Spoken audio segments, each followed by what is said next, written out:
Shahrukh is not a human being.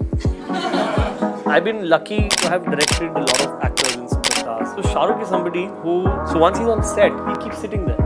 So you can turn around, he's sitting over there and tell him, sir, can you come in? Like when you see Prabhas on screen, what is it that draws your attention? What are the qualities in him as an actor? I feel strongly somebody who's close to him, something goes wrong to his duty or his job or something hurts him, and how is he going to react on this? I can hold that for a while. 21 and 22 दिसंबर 2023 जब पूरा देश कंबल गर्म होने के बाद उससे निकलने से साफ साफ इनकार कर रहा होता है, तभी इंडियन सिनेमा में पहली बार दो सबसे बड़े सुपरस्टार एसआरके और प्रभास अपनी अपनी फिल्म यानी डंकी एंड सालार लेके आते हैं। दोनों फिल्मों का जॉनर बिल्कुल अलग होता है। एक तरफ एसआरके की एडवेंचर कॉमेडी ड्रामा डंकी, तो दूसरी तरफ प्रभास की एक्शन थ्रिलर सालार। सालार वर्ल्ड वाइड जहां 618 करोड़ मारती है और इंडिया नेट में 404 करोड़ का नंबर पोस्ट करती है, वहीं एसआरके जैसे सुपरस्टार की डंकी वर्ल्ड वाइड 444 करोड़ तो इंडिया नेट में 212 करोड़ मारती है। फैन वॉर चल रहे होते हैं, ट्विटर युद्ध का मैदान बना पड़ा होता है। लोग खुलेआम अपने स्टार को सपोर्ट करने के बजाय सामने वाले स्टार को नीचा दिखाने में लगे पड़े होते हैं। यदि प्रभास को आप जाने तो आज से बाहुबली से पहले आप जानते थे क्या प्रभास को? जानते होंगे, बट इस तरह की पॉपुलैरिटी नहीं होगी। सालार का जो वेट हो रहा है पिछले 3 सालों से हो रहा है। बॉलीवुड में अगर बात आ जाए तो एसआरके से पहले तो कोई आता ही नहीं है। बात करें तो ये सालार और ये जो इसकी डंकी आ रही है, मंकी फंकी जो भी, दोनों एक टाइम में आएगा।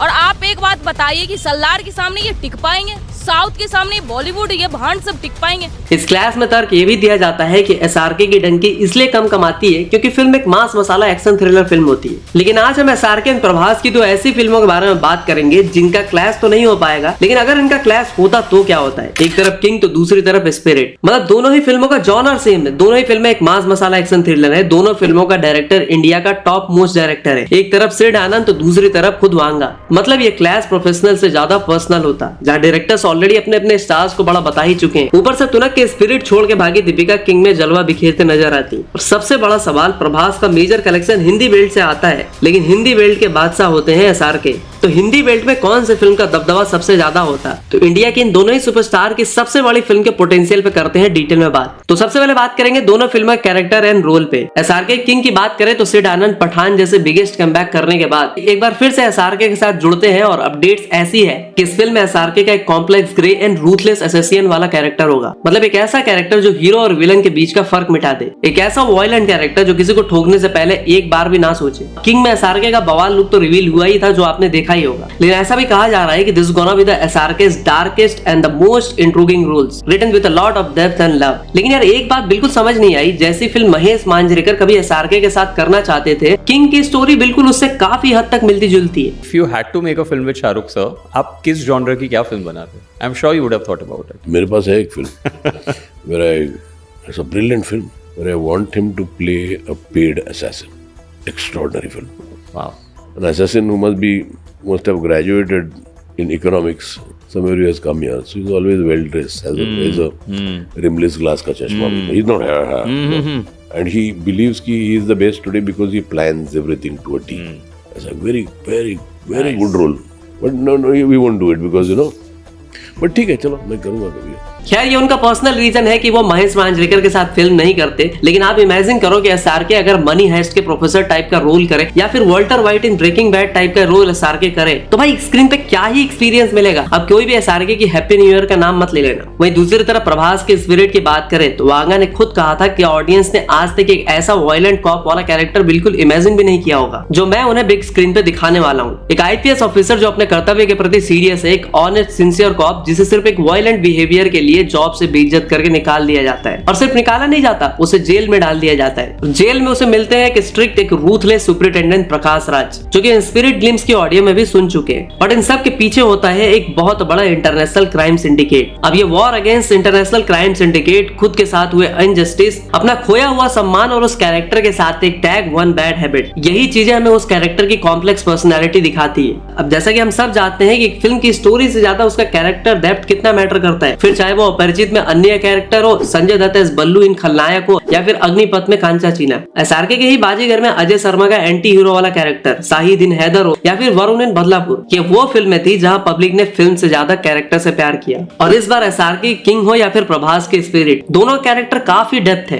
और मैं कहूंगा कि एक हद तक काफी सिमिलर ट्रेड्स वाले भी है। बट स्पिरिट में इस बार एंगर, वायलेंस, खून खच्चर से भी ऊपर बहुत कुछ एक्सपीरियंस करने को मिलने वाला है, जिसके लिए वांगा कई बार अपने इंटरव्यूज में कह चुके हैं कि एनिमल तो लव स्टोरी थी, वायलेंस तो मैं तुम्हें स्पिरिट में दिखाऊंगा। I said like if you feel a love story is a violent film, then next film थोड़ा violence है, तो वो फिल्म को लेके क्या बोलेंगे आप लोग? तो that was my intention to say that, yeah. लेकिन हमें ये नहीं भूलना चाहिए कि एसआरके को आज भी ऑडियंस एक हीरो से ज्यादा एक ग्रे कैरेक्टर में पसंद करती है और ये बात सब जानते हैं। तो कैरेक्टर एंड रोल में दोनों ही फिल्में एक दूसरे को नेक टू नेक कंपटीशन दे रही है। तो अब बात करते हैं डायरेक्शन एंड विजन पे। तो सबसे पहले अगर बात करें किंग की, तो भाई शुरुआत में इस फिल्म को एसआरके सिड आनंद नहीं बल्कि साजिद नाडियाडवाला 2017 में ऋतिक के साथ बनाने वाले थे। फिल्म पे काम भी स्टार्ट हो गया था, इस फिल्म को कबीर खान डायरेक्ट करने वाले थे, but somehow things couldn't happen, जिसके बाद साजिद नाडियाडवाला ने ये राइट्स एसआरके की रेड चिलीज को दे दिए, वो भी एसआरके की सिर्फ एक फोन कॉल पे और कोई पैसे भी चार्ज नहीं किए। और साजिद नाडियाडवाला ने खुद कहा है कि no one can better justify the title king better than SRK. शुरुआत में इस फिल्म को सुजय घोष, जो कि इस फिल्म के राइटर भी है, वही इस फिल्म को डायरेक्ट करने वाले थे, जिसको लेकर काफी कंट्रोवर्सी भी हुई थी। लोगों का कहना था कि सुजय घोष ने अब तक कौन सी बड़ी फिल्म डायरेक्ट करी है, खास करके SRK fans were not satisfied with the decision. इसलिए एसआरके एंड रेड चिलीज की टीम ने अक्की के अंदाज में पूरे फिल्म का करके सब कुछ चेंज कर दिया, जिसका सबसे पहला स्टेप था फिल्म का डायरेक्टर चेंज करना। अब सुजय घोष की जगह डायरेक्टर की कुर्सी पे होते हैं सिड आनंद। फिल्म का बजट 150 करोड़ से सीधा जाता है 350 करोड़। दरअसल पहले ये फिल्म एसआरके सिर्फ बेटे के बाद अपनी बेटी सुहाना खान की किस्मत चमकाने के लिए कर रहे होते हैं और फिल्म में उनका बस एक एक्सटेंडेड कैमियो होता है। लेकिन फिल्म के बजट के साथ साथ इसकी स्टोरी में भी काफी सारे चेंजेस किए जाते हैं। एसआरके का एक फुल फ्लेज रोल फिल्म में ऐड किया जाता है और कैजुअली अरशद वारसी खुद राज सावानी के पॉडकास्ट पे कह देते हैं कि भाई ये फिल्म तो नेपो किड्स को लॉन्च करने के लिए ही बनाई जा रही है। Even for King, most of my work is with Sohana, and such a sweet kid, yeah, such a sweet kid. She's working so hard. She's really working so hard. My God, and it's amazing.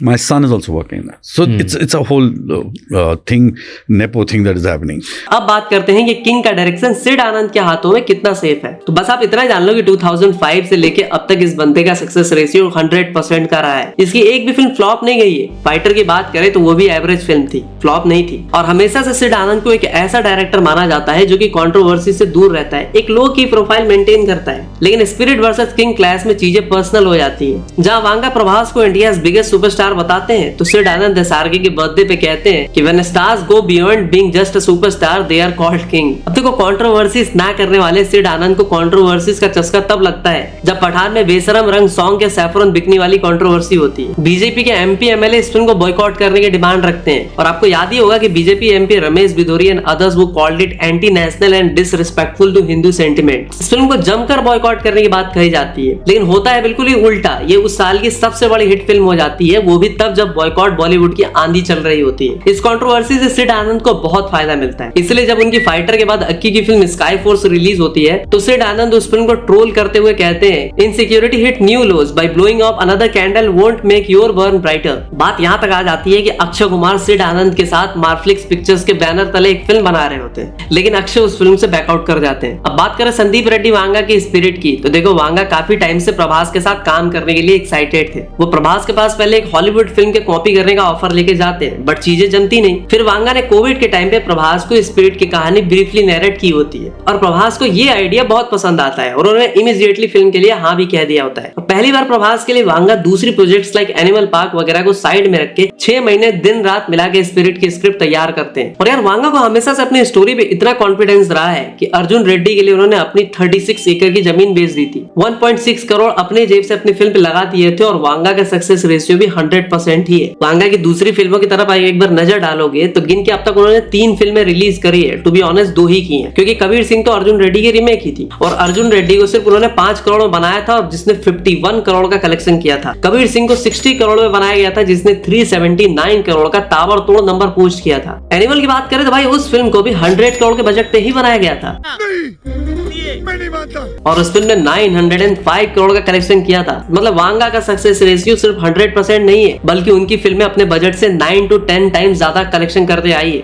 इसलिए उन्हें Telugu cinema का सबसे successful director भी कहा जाता है। And this time in case of spirit he has got a massive budget of 500 crore. तो दोनों ही फिल्में मतलब king and spirit again director के मामले में बहुत ही सही हाथों में है। और वांगा के केस में कंट्रोवर्सीज की बात ही मत करो, क्योंकि वांगा के कंट्रोवर्सीज के चर्चे न्यूज चैनल से सोशल मीडिया तक सीमित नहीं रहते, वो लोकसभा विधानसभा तक भी जाते हैं। इवन नेता लोग उनकी फिल्मों को गरियाने से पीछे नहीं हटते। आजकल कुछ इस तरह की पिक्चरें आ रही हैं, अगर आप कबीर से शुरू करें, पुष्पा से शुरू करें, और अभी एक एनिमल पिक्चर चल रही है। मैं आपको कह नहीं पाऊंगी कि मेरे बेटी के साथ भी बहुत सारी बच्चियां थी जो कॉलेज में पढ़ती हैं, सेकेंड ईयर में पढ़ती हैं, आधे पिक्चर में उठ के रो के चली गई। लेकिन वांगा को कंट्रोवर्सी से घंटा फर्क नहीं पड़ता। उनका अंदाज कुछ ऐसा रहता है कि हद में रहोगे तो लिहाज देखोगे, पार कर ली तो मिजाज देखोगे। सीधी सी बात, जिसने भी लिया वांगा से पंगा सब हो गए नंगा। दीपिका की स्पिरिट छोड़ने और फिल्म की स्टोरी लीक करने के बाद और अपने पीआर का फुल पावर यूज करने के बाद भी उन्हें कितना बैकलैश मिला था वो तो हम जानते ही हैं। मैं तो कहूंगा कि प्रभास की फौजी वर्सेस किंग वाला क्लैश जो कि 2026 अगस्त में होने वाला है, प्रभास की फौजी के बजाय अगर प्रभास की स्पिरिट से क्लैश होता तो मजा आता। तो अब बात करते हैं वीडियो के आखिर में audience and box office impact for both the films. तो देखो, प्रभास अनडाउटेडली आज इंडियन सिनेमा के सबसे बड़े सुपरस्टार है। आज एक true blue pan India star SRK और प्रभास में से कौन है, उसमें एक डिटेल वीडियो प्रेजेंट है चैनल पे, आप उसे भी चेक कर सकते हो। बट पोस्ट कोविड कलेक्शन की बात करें तो प्रभास ने वर्ल्ड वाइड सिर्फ इंडिया नेट में 1445.29 करोड़ मारा है और एसआरके को भी बीट करती है। लेकिन एसआरके ने पोस्ट कोविड अपने करियर की 2 सबसे बड़ी क्लीन हिट फिल्में दी हैं। ऐसे में ऑडियंस की एक्सपेक्टेशंस की बात करें तो एसआरके के किंग से एसआरके फैंस को बहुत ही उम्मीदें हैं, क्योंकि 3 साल बाद तो ये फिल्म आएगी। ऊपर से एसआरके को ठीक वैसे ही इस फिल्म में यूज किया गया है जैसे रोल में उन्हें उनके फैंस देखना चाहते हैं। मेरा मतलब एक बिल्कुल ही ग्रे कैरेक्टर से। बड़ा प्रभास के फौजी क्लैश से इस फिल्म के कलेक्शन पे असर तो जरूर पड़ेगा। वहीं स्पिरिट की बात करें तो 1 सेकंड के लिए तुम्हारा भरोसा प्रभास से डगमगा सकता है। लेकिन संदीप रेड्डी वांगा जैसा डायरेक्टर जिसने फ्लॉप एंड बिल्कुल नए एक्टर्स को अपनी स्टोरी एंड स्क्रीन प्ले के बदौलत स्टार बना दिया, तो आप इमेजिन करो कि अगर चूहे वांगा का च्यवनप्राश चाट के बॉक्स ऑफिस का शेर बन सकते हैं, तो इस बार तो वांगा सीधा डायनासोरस की सवारी करने वाले हैं। वैसे आप इन दोनों ही सुपरस्टार के करियर की सबसे बड़ी फिल्मों में से किसके लिए सबसे ज्यादा एक्साइटेड हो, कमेंट में बताओ। एंड हाइपोथेटिकली अगर स्पिरिट वर्सेस किंग का क्लैश होता तो आपको क्या लगता है कौन सी फिल्म बॉक्स ऑफिस का बेताज बादशाह बन पाती? तो भाई मैं मिलता हूं आपसे अगली वीडियो में, तब तक के लिए हर हर महादेव।